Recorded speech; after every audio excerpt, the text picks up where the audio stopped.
25장 1절에서 11절. 여기에서 핵심은 아브라함도 드디어 이제 죽는구나. 아브라함인데도 새 장가를 또 잠시 드네요. 아내 이름이 그두라였다. 그래서 쭉 해가지고 5절. 아브라함은 모든 재산을 이삭에게 물려줬는데 하지만 첩들의 자식들에게도 한 묘청씩 줘서 나눠 살게 했다. 그런 얘기죠. 7절에 보면은 175살에 이제 죽었네. 그리고 나서 자기 조상들이 있는 곳으로 돌아갔다. 아들 이삭과 이스마엘은 막벨라 굴에 장사했네. 이제 사라가 묻혔던데 아브라함이 죽은 이후에는 하나님께서는 아브라함의 아들 이삭에게도 복을 내려주셨다. 그때 이삭은 부엘라의 로이 근처에 살았다. 자, 175살에 사망을 했으니까 하나님과 몇 년 교제한 거야? 응? 하나님과 100년 교제했네. 야, 그동안 살펴봤지만 사실 처음에 믿음은 없었죠, 아브라함이. 진짜는 인간이었더니. 그러니까 시원치 않은 인간을 이제 하나님이 콜링해가지고 믿음을 계속 증가시켰죠, 이제. 처음에 믿음이 뭐 조금밖에 없었잖아요. 그간에 뭐 실수도 많이 하고. 근데 막판에 최고의 믿음을 보여준 게 뭐예요? 아들 이삭의 번제죠? 아들 이삭의 번제 사건에서 이거 아무도 할 수 없는 이러한 걸, 그래도 믿음을 가지고 아브라함이 일을 하지 않습니까? 이제 이런 일을 하고 하기 때문에 이제 모든 이스라엘 민족의 조상 대접을 받는 거고, 또 하나는 모든 믿는 사람의 이제 그래서 이제 뭐 이것도 이제 이렇게 하면 이제 넘어가면 돼요. 다음 파트로. 그러나 이제 여기서 하나 재미나는 게 한번 기절을 한번 살펴보는데, 베드로후서 1장 5절에서 8절 이걸 참고로 한번 봐봅시다. 그러므로 여러분은 더욱 열심을 내어 뭐요?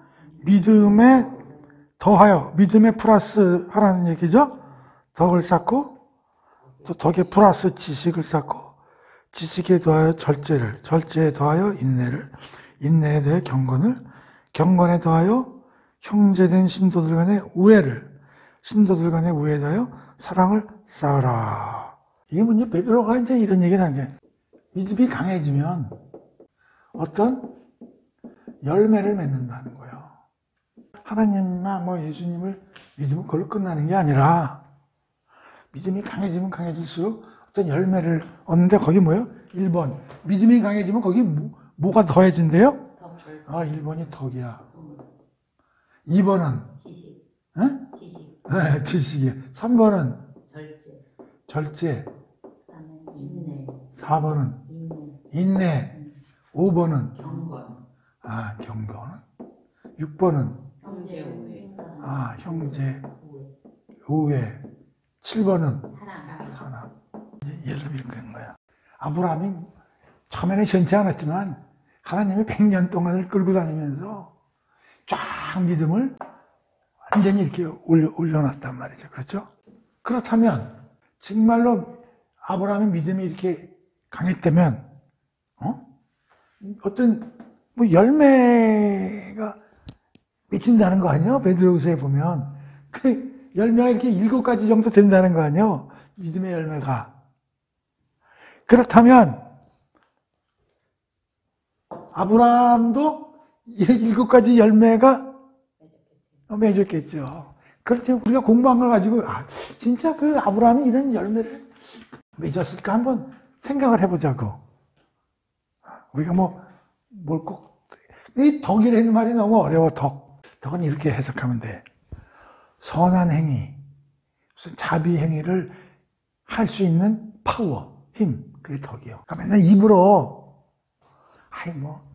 좋은 일 해야지. 그거 안 해. 그럼 그 사람 뭐가 없는 거예요? 덕이 없는 거야. 덕이 있는 사람은 실천할 수 있는 힘이 있다고.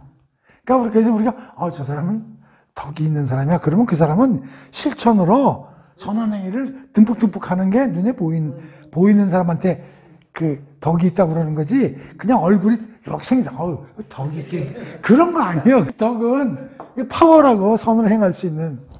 그러면 아브라함이 이런 선을 행할 수 있는 열매를 맺었을까? 한번 얘기를 해봐요. 그동안에 오늘 죽는데, 우리 죽는 마당에, 그동안에, 우리도 100년간의 그 아브라함 인생에 대해서 좀 공부를 했잖아요. 뭘 그래도 아브라함이 선한 거 한 게 뭐 있나? 좀 실수도 하고, 아내를 두의 동생이라고 거짓말도 시키고, 그런 짓도 좀 했지만, 그래도 롯한테 땅도 먼저 선택하라고 그러고, 또 잡혀갔다 그러니까 또, 용기를 가지고 전쟁에서 전개하고, 또 하나님한테 막 말대꾸까지 하면서 그 의인이 한 명이라도 있는데 그 죽일 겁니까? 또 이렇게 대들기도 하고, 또 그 소돔 왕이 야, 그 재물 가져갔더니 싫어, 나 그 재물 필요 없어. 하나님 때문에 내가 복 받는 거지. 너 때문에 야, 내가 복 받는다고 내가 젓가락 올릴 일이 있냐? 그렇게 하잖아요. 지식. 그러니까 믿음이 점점 강해지면, 이거 봐. 믿음이 강해지면 맨날 기도도 열심히 하지만 지식이 특히 누구에 관한 지식이야.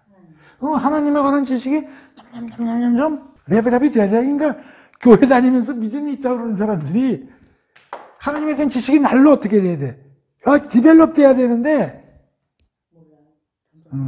안수 받는 거 이런 거 그런 지식만 올라가죠. 그러면 아브라함은 하나님에 대한 지식이 어디까지 올라갔을까? 나는 모리아 산에서 아들 바치라고 그럴 때 결국은 하나님 말에 복종하고 3일을 걸쳐서 그 모리아 산으로 가서 하나님 말씀대로 하지 않습니까? 그리고 하나님은 분명히 이삭을 죽였다. 어떻게? 다시 살려서 날 줄 거야. 이런 하나님에 대한 그런 레벨의 그 지식까지 올라가지 않습니까? 그 열매가 맺혔다고 보는 거죠. 절제라는 건 이제 욕심이나 이런 걸 이렇게 컨트롤할 수 있다는 얘기. 영어로 셀프 컨트롤이라고 그러는 거잖아요. 특히 절제에서 가장 중요한 건 뭐야? My will, 나의 의지, 나의 생각을 절실수만 줄이고 하나님의 뜻에 쫓아가는 게 사실 절제의 최고거든. 인내, 참는 거죠. 순종. 이 모리아산에서 이게 모두 절정이 나타나요. 경건의 개념은 뭐요? 이런 말을 쓰면서도 사람들이 이제 구체적으로 설명하라 그러면 잘못 설명은 크게 한 두 개 있어요. 리스펙트, 존경이라는 뜻하고 경배, 받드는 거. 그러니까 리스펙트는 그 사람 참 대단하다. 나보다 지혜도 높고 배울 게 있다. 그거 받들어야 되겠다. 그런 거 하나에다 두 번째는 그걸 신뢰하고 순종하는 그런 거. 그걸 합해서 이제 경건이라. 또 아브라함은 항상 가는 데마다 뭘 썼어요? 제단을 쌓고 하나님한테 제사 지르고 그랬죠. 형제 우애. 롯이나 이런 사람들 잘하고. 이거 보면 여기 첩의 자식들한테도 다 재물도 떼어서 이렇게 주고, 그래, 나름대로 잘 하지 않았습니까? 우리는 아브라함이 믿음의 사람이니까, 이런 베드로 후서에 나오는 믿음의 열매가 이런 7가지가 따라서, 온다는 것도 오늘 자세히 한번 공부를 해보자. 이건 이제 믿음의 열매고요. 4가지예요. 여기 7가지가 나오죠? 유명한 게 또 뭐 있어요? 성령의 열매죠? 이건 9가지가 나오죠. 성령 하나님의 사역을 받아들이는 사람에게는 9가지 열매가. 그래서 이건 우리 옛날 난 영어로 한다고 그랬어요. 러브, 조이, 피스 3가지씩. 러브가 뭐야? 사랑, 기쁨, 평화. 오케이? 두 번째는 뭐요? 페이션스, 인내. 그다음에 뭐요? 굿니스, 자비. 그다음에 카인드니스. 3번째는 뭐요? 젠틀리스. 이거 온유예요. 그다음 뭐요? 셀프 컨트롤. 절제. that 뭐요? faithfulness. faithful 하면 이게 충성 이런 뜻이야. 성령의 열매 9가지, 믿음의 열매 7가지. 그러니까 우리가 기독교 신자가 진짜인지 아닌지 보려면 믿음의 열매 7가지 하고 성령의 열매 9가지가 과연 그 사람한테 보이냐 이걸 체킹하면 돼. 이거는 외워두시는 게 좋지. 외우시기 어려울 거요. 오늘 이만 3일 뒤에 까먹고 이제 다 그러는데. 나는 이거 9개는 잘 외워. 근데 이거는 잘 잊어먹어. 잘 안 외워지더라고. 믿음의 열매 7가지는. 그래서 이걸 꼭 하고 외워두면 좋은 게 교회 같은 거 다닐 때 옆에 사람 잘 보세요. 9가지 중에 4가지 있나. 그래서 저 사람 믿음이 괜찮네. 오케이.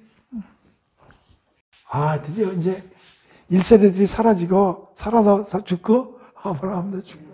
인생은 참 그런 거예요. 그 다음에 이스마엘의 후손들 쭉 나오네. 쭉 나오는데 그냥 읽어보고 16절 보세요. 이들은 모두 이스마엘의 아들로서 그들의 이름이 그대로 그들이 살던 마을과 성읍의 이름이 되었다. 또 이들은 뭐요? 12부족의 조상이라. 이거 앞에서 배웠죠? 하늘의 천사가 이스마엘한테 뭐라고 그랬어? 창대한 민족의 우두머리가 되리라. 그런 얘기 했죠? 성취가 이루어지는 거예요. 그죠? 이 오늘날 아람 민족의 조상이 이스마엘. 그 다음에 이제 창세기 25장 19절에서 26절까지. 이거 또 어려운 거 나왔는데요. 두 아들. 읽어봅시다. 아브라함 아들 이삭의 역사는 이러하다. 이렇게 나왔어요. 이삭은 40세가 되어 리브가 결혼했죠. 늦게 결혼했네. 리브가가 아이를 못 갖네. 중요한 게 리브가 불임인데 이삭이 기도하죠. 그래서 하나님이 어떻게 생겨요? 오케이 하죠. 억셉트 하잖아. 그러니까 여기서 중요한 게 뭐야? 임신은 누가 시켜준 거야? 하나님의 사역이야. 그렇죠? 그러니까 이거 다시 말하면 뭐야? 수태고지야. 이삭도 수태고지죠? 네. 에서와 야곱도 수태고지야. 성경에 수태고지가 굉장히 많이 나오는 거야. 애가 들었을 때 저는 이미 하나님이 오케이 애 낳게 해줄게. 그 얘기 아니야 이게. 하나님의 전능함을 보여주는 거야. 자, 쌍둥이를 임신했네. 근데 둘이 싸워. 뱃속에서. 왜 뱃속에서 왜 싸워? 막 발로 차나 보다. 그랬더니 리브가가 고통이 심해. 그래서 어떻게 했어? 리브가가 기도해. 여긴 누가 기도해? 이삭이 기도잖아. 여긴 누가 기도해? 리브가가 기도해. 그랬더니 하나님 뭐래? 23절. 쌍둥이야. 그런데 더 웃기는 건 뭐야? 뒤에 얘기해요. 형이 아우를 섬기리라. 이게 누가 얘기하시는 거예요? 하나님이. 날이 쳐 세산했다. 쌍둥이 낳았다.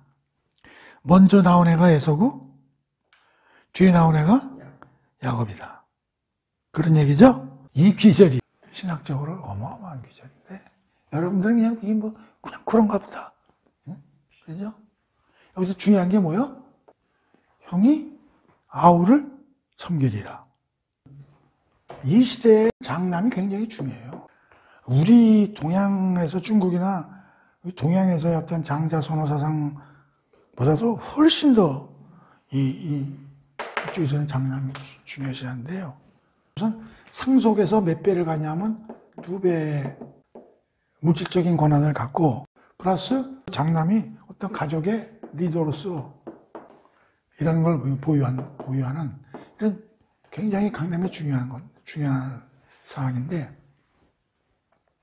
특히 이 스토리에서는 왜 이게 장남이 중요하냐면은 이런 일반적인 물질적인 복 플러스 가족에서의 어떤 권한과 더불어 더 큰 게 하나 있다고. 이 사실 이 아브라함 패밀리에서는 아브라함으로 하여금 모든 민족이 너를 통해서 복을 받는다고 그랬잖아요. 너의 자손 중에 복을 줄 수 있는 사람이 나타난다는 거거든. 그 메시아거든. 엄청난 거예요. 이 아브라함 패밀리 가족에서는 지금 이 장남이라는 개념이 얼마나 중요하냐면 이 메시아의 족보의 그 조상 역할을 해야 되거든. 그 하나님이 주시는 모든 복의 약속의 근거 베이스가 되는 그거거든요. 자, 그런데 하나님이 어떻게 해요? 장남을 죄인자시잖아요. 육체적, 세상적 장남은 누구예요? 먼저 나온 놈 아니에요. 에서잖아요. 근데 하나님은 이걸 뭐라 그래요? 얘가 누굴 섬긴대요? 아우, 야곱이 우선이다 이런 얘기예요. 그러니까 이게 얼마나 어마무시한 얘기인가를, 이게 뭐 그냥 뭐 형과 동생 간에 뭐 이런 게 아니라고. 이게 하나님 지금 바꾸신단 말이에요. 근데 바꾸시는 걸 언제 바꾸세요? 태어나기도 전에 바꾸시잖아요. 근데 사람들은 되게 그래.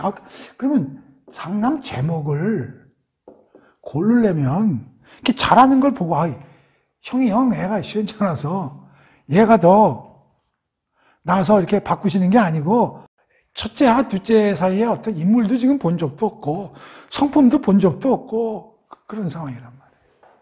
이 에서와 야곱의 쌍둥이 이야기가 나중에 신약의 로마서 9장에서 바울이 길게 설명을 합니다. 뭘 가지고 설명하냐면 이스라엘 민족의 구원 문제와 관련해 가지고 굉장히 하는데, 이거 로마서 9장을 공부를 해야 되는데 굉장히 중요한 내용인데, 오늘 로마서 9장을 공부하는 게 아니니까 오늘 로마서 9장 공부는 안 하겠어요. 그런데 여기서 이제 우리가 문제가 되는 게 뭐냐면, 자, 그러면 도대체 하나님은 무슨 근거로 세상적인 질서를 뒤엎으시는가? 이게 뭐 잘못된 건 아니잖아. 처음 나온 놈을 장자로 대접하는 세상의 어떤 그 질서. 그게 뭐 그 제도가 만약에 잘못됐다면 뭐 하나님이 바꾸셔도 되지만, 그거 뭐 크게 무리가 없는 건데 왜 하나님은 이런 짓을 하시는가? 이런 얘기요. 그래서 뭐냐? 이게 불평등하다. 그게 어떻게 생각하십니까, 여러분들은 이게? 그래서 하나님의 선택은 주권적이다. 하나님이 선택하는 거는 하나님 마음이다 이거야. 누가 앵을 까지 말라 이거야. 그런데 사람들은 그래도 그렇게 불평등해 보이는데요.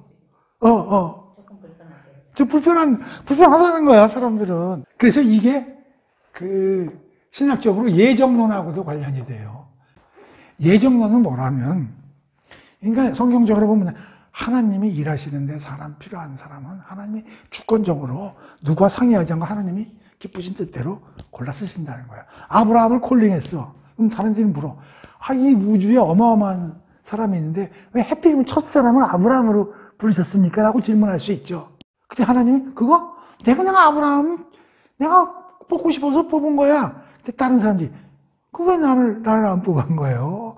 나를 뽑았으면 좋았을 텐데. 내가 민족의 아버지 좀 돼버린 건데. 하나님과 불평등한 뭐 이런 얘기예요. 거기에 대한 답은 뭐예요? 하나님만이 아시는 큰 지혜가 있는 거기 때문에 우리가 그거 따지지 말자 이런 얘기요. 그런데 이 문제가 뭐하고도 관련이 되면 이것도 관련이 되는 거예요.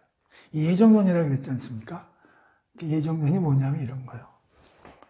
우리가 신자가 되고 불신자가 되는 거는 하나님의 선택이라는 거예요.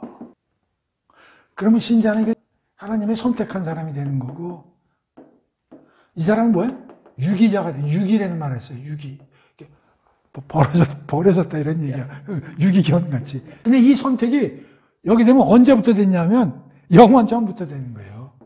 그러니까 우리가 태어나기도 전에 이미 하나님이 정해놨다는 거예요. 이거 가지고 난리가 나는 거지. 특히 불신자들 입장에서 그럼 하나님이 우리는 쓰레기를 버렸단 말이에요? 뭐 그런 하나님이 있어. 뭐 이런 식으로 된 거고, 또 하나는 뭐냐면, 그러면 하나님이 선택을 안 한 거 아니야? 그럼 안 된 거는 내 잘못이요? 하나님이 그렇게 한 거야. 그럼 내가 막 일을 저질렀어. 그럼 나를 벌을 주는 게 맞아? 하나님이 잘못했다고. 아, 당신이 뽑아놓지라 그래서 했는데, 그러고 나서 벌을 왜 줘, 그러면? 아, 뽑아놓고, 잘못해서 벌을 주면 좋아, 그건 내가 잘못. 근데, 아, 처음부터 제꼈다며. 아, 그 제끼님한테 왜 벌을 주면, 그건 제기가 안 되지, 뭐, 이런 질문이요. 어떻게 생각하세요? 아, 이게 골치 아픈 얘기입니다. 이 예정론을 교회에서 잘 얘기를 안 합니다. 예정론을 불신론자들 앞에서 얘기를 하면요, 살아남을 수가 없어요. 하나님을 이상한 사람으로 불신자들이 공격하기 때문에 굉장히 어려운 주제인데요. 자, 어쨌든 결론은 뭐냐면 하나님은 모든 일을 하시는 데 있어서 사람을 통해서 하시는데 하나님이 그건 주권적 선택을 통해서 하신다는 거예요. 선택의 기준이 뭐냐? 그것은 하나님의 깊은 지혜 속에 있기 때문에 우리가 알 수 없고, 그래서 바울이 이제 어떤 얘기를 하면 이런 얘기를 하는 거야. 이 문제에 대해서 막 공격을 하고 불평등하다. 거기서 나온 얘기가 아주 재미난 얘기가 뭐야? 토기장이 이야기죠? 토기장이가 뭐예요? 2000에 가면 그러면 도자기 만드는 토기장이. 이게 무슨 얘기냐면, 토기장이가 흙을 이렇게 모아갖고 물레를 돌리면서 그릇을 하나는 기가 막히게 이렇게 큰 그릇을 만들고 또 하나는 이렇게 조그만 종지를 만들었다고 쳐. 그러면 조그만 종지가 토기장이 되는 거야. 왜 나는 이렇게 조그맣게 만들었어? 이렇게 크게 만들어주지. 그렇게 질문하고 틀릴 수 있냐? 이런 얘기야. 아, 그거야. 토기장이가 마음대로, 이건 이거를 써야지. 이렇게 만들고, 이거는 이렇게 만들어야 되겠다. 그래서 토기장이가 주권을 가지고 선택한 건데, 어떻게 그 조그맣게 만든 놈이 토기장한테 솥대질 하면서, 아저씨, 왜 나는 이렇게 만들었냐? 얘기할 수 있냐는 얘기야. 그게 유명한 뭐야? 토기장이 이야기. 에서가 왜 나를 장자로 안 했냐고 하나님한테 대들 수 없다. 그런 얘기예요. 이 예정론에 대해서는 켈빈이 기독교 과학 3권에서 21장에서 24장까지 무려 4장에 걸쳐서 아주 자세하게 설파를 하는데, 여러분들이 이제 그걸 사실 다 공부해야 되는데, 아까 수준도 있고 하기 때문에, 그 나중에 하기로 하고요.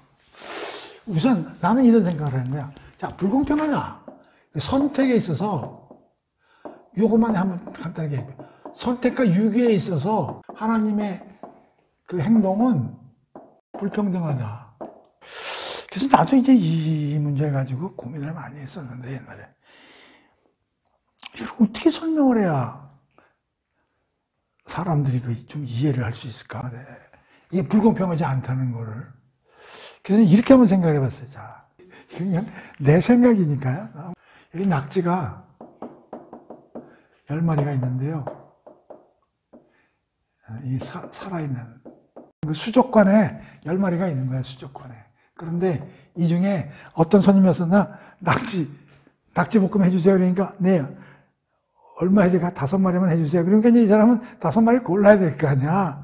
죽여야 될 거 아니야. 그 5마리를 이제 선택을 했다고.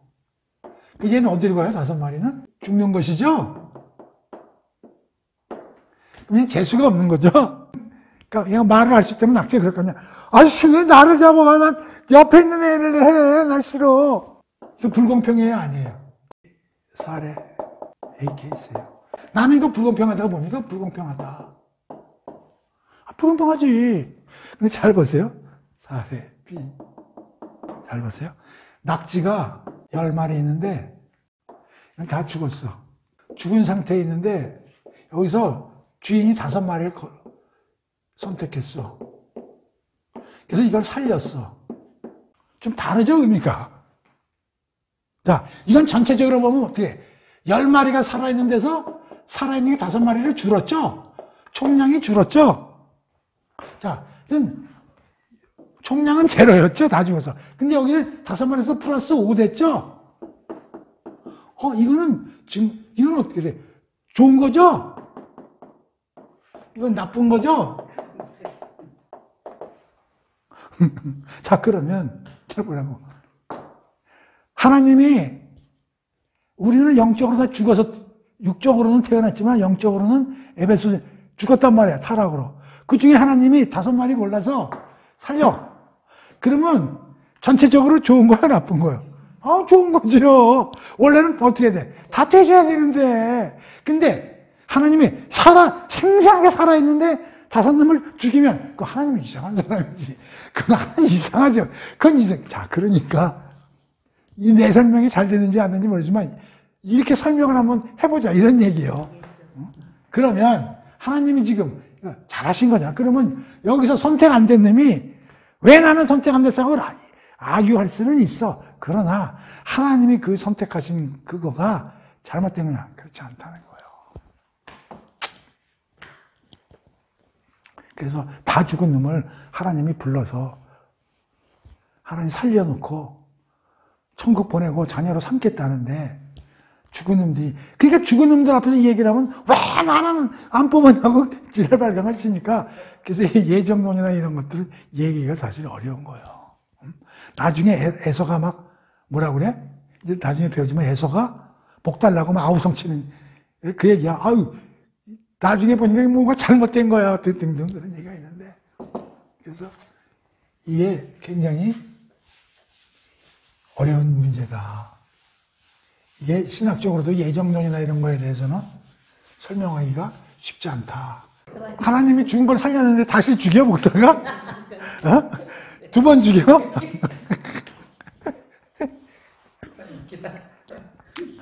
그래서 이제 이 문제가 굉장히 그런 문제가 있다는 거예요. 그리고 항상 하나님은 이런 걸 미리미리 하신다는 거예요. 선택도, 자, 여기서 중요한 게 뭐냐면 선택을 하시는데 사후에 어떤 인간의 행동이나 선한 마음을 보시고 선택하는 게 아니라고. 사전에 하신다고, 사전. 창세 전에. 따라서 믿는 사람은 어마어마하게 이게 은혜인 거예요. 하나님이 생기기도 전에 픽업을 했구나. 근데 안 믿는 놈들은 내가 탈락됐단 말이야. 그러니까 안 믿는 사람 앞에서 이런 얘기 할 필요도 없는, 그쵸? 그래서 어떤 신학자는 그래. 예정론은 미리 얘기하지 말아라. 신자들한테도 얘기하지 말아라. 그리고 어떻게 돼? 그래서 천국문을 열고 딱 들어가면 그 안에 이런 팻말이 붙어 있다는 거예요. 축하. 온 것을 환영. 그러니까 이 판결이 이미 미리 만들어져 있다는 거야. 딱 들어가면 내가 미리 있다는 거야. 그러니까 믿는 사람은 너무너무 감격스럽다는 거지. 자, 봅시다. 그래가지고 어떤 일들이 벌어져. 27절에 나오잖아. 두 아이는 무럭무럭 자라났다. 에서는 날랜 사냥꾼이 되어 들판에 나가 지낼 때가 많았다. 아주 사나이답죠. 야곱은 조용한 성격이어서 주로 이거 봐. 이거 벌써 얘는 이러고 있는 거야. 그러니까 누가 보더라도 겉으로 보면 에서가 선택돼야 되지, 그치? 그러면 아니면 하나님이 잘하는 거 보고 선택했다면 에서를 선택해야 되는데 하나님은 그렇게 하시는 게 아니라 이런 얘기야. 자, 이삭은 에서를 더 사랑했는데 에서가 사냥해온 짐승의 고기를 좋아했기 때문이다. 리브가는 야곱을 더. 자, 여기서 이제 이삭과 리브가의 선택인데 너무 웃겨. 이삭은 에서를 총애하고 리브가는 야곱을 총애. 이걸 보면 리브가가 더 영적이야. 이삭도 굉장히 영적이죠. 이건 모리아산에서 하나님을 직접 목격했는데도 불구하고 고기를 좋아해. 고기를 좋아해서 약간 먹는 식탐이 있어, 식탐. 어느 날 야곱이 죽을 끓이고 있을 때 에서가 들판에서 나가 있을 때 에서는 너무 허기져 있었다. 그러니까 에서가 이제 사냥을 하러 밖에 나갔다가 이제 사냥을 했는지 못했는지 막 하고 이제 지쳐서 돌아온 거야. 근데 마침 그때 야곱이 죽을 만들고 있었던 거야. 그랬더니 그걸 봤어. 그래서 에서가 야곱에게 말해보면서 야, 그 붉은 죽 좀 다오. 나 배고파 죽겠다, 야. 그랬더니 야곱이 그 조건을 달아. 형, 그러면 그 장자 걸려를 나한테 좀 주라. 그랬더니 에서가 뭐라 그래? 야, 줄게. 야, 배고파 죽겠는데, 야, 마자들 걸레 뭐 이런데 무슨 소용이냐? 야곱이 말했다. 그럼 받아들 권리를 팔겠다고 맹세하시오. 에서는 야곱에게 맹세하고 자신의 장자권을 야곱에게 넘겼다. 야곱은 에서에게 빵과 팥죽을 주었다. 에서는 그것을 먹고 마시더니 자리에서 일어나 나갔다. 에서는 이렇게 자신의 장자권을 가볍게 하였다. 자, 장자권. 대개 이 당시에는 장자권은 상속이 아까도 2배고, 그다음에 옷도 채색 옷을 입히거든요. 그 다음에 이제 가족의 리더. 그런데, 자, 보세요. 지금 부모가 누구야? 리브가하고 이삭이야. 이 두 사람은 어떤 사람들이야? 하나님을 신실하게 믿는 사람들이라고. 이 두 놈 다 어떻게 됐어? 신앙교육을 안 시켰을 리 없다고. 리브가 이삭으로부터 신앙교육을 받았다고.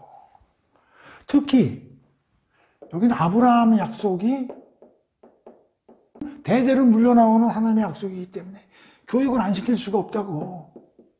훈육을 시키고. 그러니까 이 장자권의 중요성을 누구보다도 당연히 잘 알고 있는 거예요. 두 놈 다. 여기서 누가 나와? 메시아가 나오는 거거든요. 그런데 이삭은 이거를 우습게 봤다는 거예요. 아니죠. 에서는요. 파죽한 그릇에 이걸 넘겼다는 거예요. 완전히 영적으로 몸은 건강, 완전히 또라이죠. 그런데 야곱은 웃기는 게 뭐냐면, 얘는요, 형이 달라고 하면 주면 되잖아. 근데 뭘 내걸어요? 장자권을 달라고 그러잖아요. 얘는요, 야곱은, 리브가한테 교육을 받아서 그런지 모르지만, 약간 얄팍한 적은 있지만, 그 장자권의 의미, 영적인 의미를 억셉트하는 사람. 그리고 항상 기회만 있으면 이걸 뺏어와야지 하고 노리고 있던 차에 찬스가 온 거야. 형, 던지면 이거 바꾸자. 계속 차. 그러니까 야곱은 뭐냐면 약간 그 기회주의자면서, 그러니까 세상적으로 보면 굉장히 얄팍한데 영적인 의미에서는 투철한 거야. 이게 누가 이제 야곱이. 그러니까 얘가 이런 아이디어를 내잖아요. 어떻게 장자권을 바꾸더라고 그래요. 드디어 탈출하지 않습니까? 그러니까 여기서 우리가 배울 수 있는 건 뭐냐면, 영적인 데에 있어서는 야곱이 탈출한 것처럼 우리도 이런 탈출하는 욕망이 있어야 돼. 무슨 욕망이? 영적인 욕망. 팥죽. 그 팥죽은 세상적인 욕심이거든요. 돈, 명예 이런 거거든요. 권력. 우리는 욕망이 어디 있어야 돼? 영적으로 탈취해야 돼. 누구처럼? 야곱처럼. 팥죽이나 이런 거. 야곱이 나중에 이름이 뭐로 바뀝니까? 야곱의 이름이 나중에 이스라엘로 바뀝니다. 그건 나중에 이제 야복강 사건에서 바뀌는데요. 그러니까 지금 이스라엘이라는 이름은 원래 누구 이름이요? 야곱의 이름. 요 사기꾼 기질이 있는 야곱이 지금 이스라엘의 이름이었단 말이에요. 그러니까 우리도 교회 다니면서 어떠한 욕심이 있어야 돼? 영적 탈취의 가장 큰 욕망이 뭐예요? 성경 공부 열심히 해가지고 그 뜻 이해하는데 열심히 있어야 돼. 팥죽 먹는 게 중요한 게 아니라고. 어떤 사람은 내 맛있는 거 탕수육 사줄게.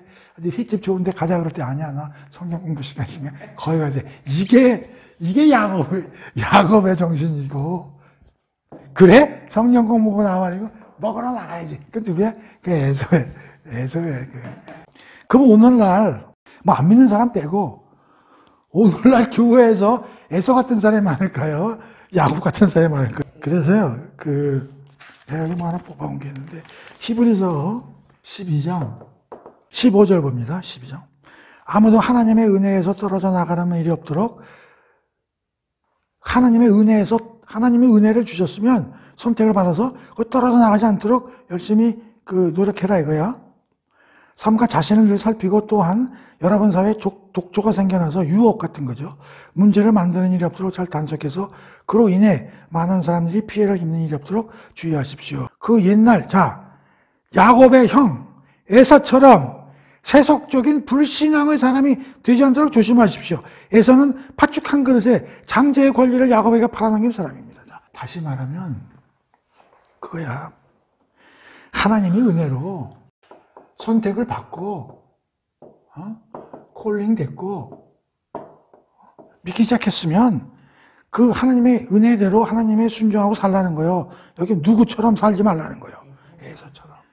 에서는 그 부모님들한테 그렇게 신앙 교육을 받았으면서도 팥죽 한 그릇에 흘러던 걸 하나님이 지금 아브라함 패밀리에 지금 어떤 뜻을 갖고 어떤 약속을 실천해 나가시는 걸 다 알면서도 그런 짓을 해가지고 결국 야곱한테 뺏긴 거죠. 그렇죠?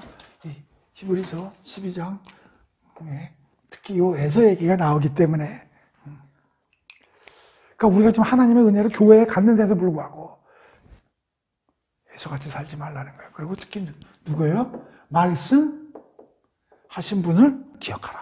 그러니까 말씀하신 분이 하나님 아니야. 예수님이고.